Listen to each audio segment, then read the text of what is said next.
United States has conducted its fifth lethal strikes on a vessel off the coast of Venezuela, an operation that resulted in the death of 6 individuals, as announced by President Donald Trump.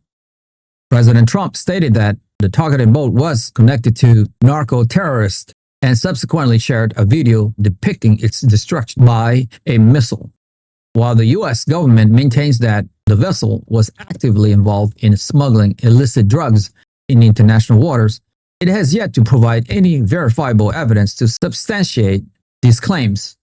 In response, both Venezuela and Colombia have issued strong condemnations of these strikes, while legal experts and several U.S. lawmakers have raised serious questions regarding their legality under international law. Critics of the Trump administration contend that the use of military force is a deliberate tactic aimed at exerting pressure on Venezuelan President Nicolas Maduro, with escalating tensions and an apparent lack of clear accountability for these actions. There is growing concerns that the Caribbean region could soon face an unprecedented period of instability and danger, marking a critical juncture in regional security dynamic. During a recent press briefing, U.S. President Donald Trump disclosed that he had authorized the Central Intelligence Agency, CIA, to commence operation within Venezuela, a move that significantly escalated tensions with Caracas. When directly questioned about the possibility of using the agency to take out President Nicolas Maduro, Trump dismissed the inquiry as ridiculous, but notably refrained from explicitly ruling out such a course of action. His comment follows a series of U.S. maritime strikes targeting suspected Venezuelan drug vessels, and Trump further alluded to potential land-based operations by remarking that the sea was well under control. In a related diplomatic shift, Venezuela has announced the closure of its embassy in Norway and Australia as part of a significant diplomatic reshuffle orchestrated by President Nicolas Maduro.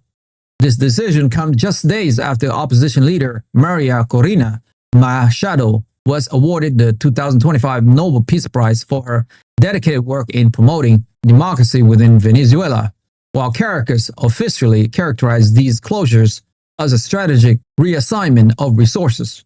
Machado has seized upon the moment to intensify her calls for Maduro to resign from office. Concurrently, Venezuela plans to establish new embassies in Burkina Faso and Zimbabwe, designating them as strategic allies for collaborative projects spanning agriculture, energy, education, and mining. These closures and new opening follow a period of escalating tensions with the U.S., particularly in light of the deadly counter-narcotic operation conducted in Venezuelan waters. The international community is now closely observing these dramatic shifts in Maduro's diplomatic strategy, assessing their potential ramifications for regional and global relations. Venezuela abruptly closed its embassy in Oslo on October 13, shortly after opposition leader Maria Corina Machado received the Nobel Peace Prize. Norway confirmed the closure and expressed regrets over the decision. No official reasons was provided by Caracas, but tensions had significantly spiked as Venezuela accused Machado of foreign collusions and criticized Norway's stance on democratic principles. A high-level Indian delegation led by Commerce Secretary Rajesh Agarwal is currently en route to Washington this week for what officials describe as a decisive round of trade talks, strategically scheduled just ahead of Diwali. The United States is pressing India to implement several key changes, specifically to reduce its import duties, open its agricultural and dairy markets to American products, and ease digital trade restrictions for major American technology corporations. In return, India is advocating for tariff relief on its own exports, particularly focusing on textile, machinery, and chemicals, while steadfastly refusing to compromise on policies designed to protect its local farmers and small retailers. Trade analysts, however, are advising India to proceed with caution. The Global Trade Research Initiative, GTRI, has issued a reminder that no deal with the U.S. is ever final, citing how the Trump administration previously reversed its stance on trade agreement with China. As both nations prepare for what could be a conclusive round of negotiations, this week's meeting has the potential to define whether India engages as a collaborative partner or asserts itself as a rising superpower in global trades. President Donald Trump announced that Indian Prime Minister Narendra Modi has given assurance that India will cease purchasing Russian oil. Trump stated, "So I was not happy that India was buying oil." And he assured me today that they will not be buying oil from Russia. That's a big step. Now we're going to get China to do the same thing. This declaration signifies a potential major shift in India's energy procurement strategy and highlights the U.S. administration's effort to influence global energy markets and exert pressure on nations to reduce their reliance on Russian resources, reflecting a broader geopolitical strategy. As Donald Trump prepares for a crucial meeting with Chinese President Xi Jinping, his administration is actively pressuring India to align with the United States in the escalating trade war against China. Treasury Secretary Scott Bessent has articulated that America expects its global partners, including India, to support Trump's stance. However, Beijing is simultaneously exerting its own counterpressure, demanding that India restrict rare earth export to the U.S. and refrain from utilizing these critical minerals for weapons production. With tariffs on the rise, trade tension deepening, and India caught in the intricate balance between these two global powers, this situation is rapidly evolving beyond a mere trade dispute into a full-fledged geopolitical power struggles. The United States is additionally urging India and other international allies to push back against China's expensive new export control on rare earth mineral, which are indispensable components for advanced defense systems, electric vehicles, and high-tech industries. Treasury Secretary Scott Bessent warned that this dispute represents a China versus the world challenges as Beijing tightened restriction on 12 out of 17 critical rare earth elements. India finds itself in a precarious position, simultaneously facing steep U.S. tariff while being viewed as a key partner in establishing diversified supply chains. To mitigate these risks, India recently launched the National Critical Mineral Stockpile Program, aimed at building strategic reserve of these vital materials.